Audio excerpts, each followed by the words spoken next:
हनुमान जी जब माता सीता का पता लगाने लंका जाते हैं तो वे माता के सामने एक साधारण वानर के रूप में जाते हैं।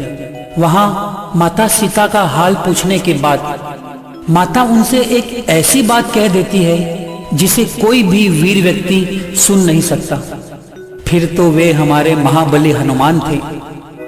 माता ने उनसे कहा कि हे पुत्र, तुम लंका में आ तो गए हो, पर मुझे भय लग रहा है कि तुम इतने साधारण वानर और यहाँ इतनी बड़ी बड़ी भुजाओं वाले भयानक राक्षस, इनसे बचकर तुम वापस कैसे जाओगे?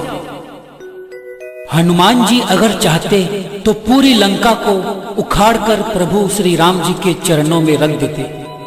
और वहां माता सीता को इस बात की आशंका हो रही है कि हनुमान जी लंका से वापस कैसे जाएंगे। माता का इतना कहना था कि हनुमान जी अपने विराट रूप में आ गए और उन्होंने माता सीता से क्या कहा? आज्ञा नहीं है मां मुझे किसी और काम की, आज्ञा नहीं है मां मुझे किसी और काम की, वरना भुजाएं तोड़ दूं हो, वरना भुजाएं तोड़ दूं सौगंध राम की, वरना भुजाएं तोड़ दूं सौगंध राम की। आज्ञा नहीं है मां मुझे किसी और काम की, आज्ञा नहीं है मां मुझे किसी और काम की, वरना भुजाएं तोड़ दूं ओ,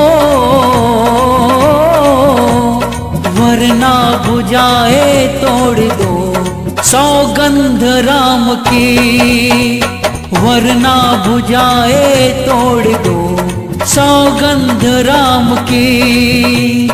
आज्ञा नहीं है मां मुझे किसी और काम की।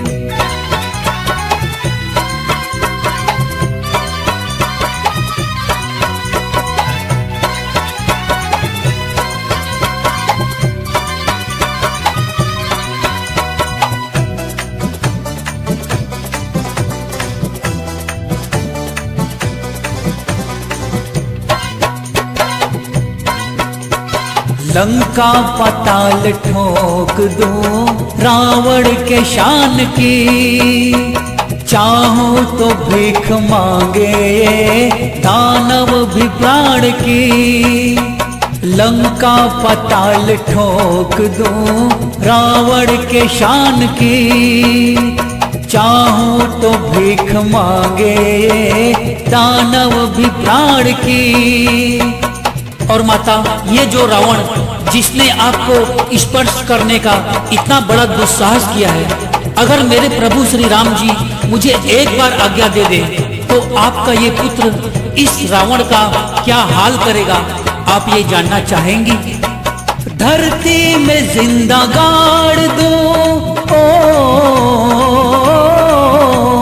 धरती में जिंदा गाड़ दूं सौगंध राम की, धरती में जिंदा गाड़ दूं सौगंध राम की।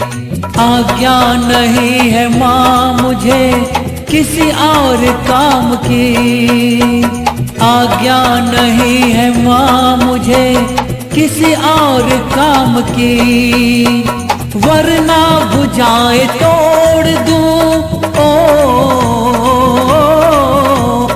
वरना भुजाएं तोड़ दूं सौगंध राम की, वरना भुजाएं तोड़ दूं सौगंध राम की। आज्ञा नहीं है मां मुझे किसी और काम की, आज्ञा नहीं है मां मुझे किसी और काम की, किसी और काम की।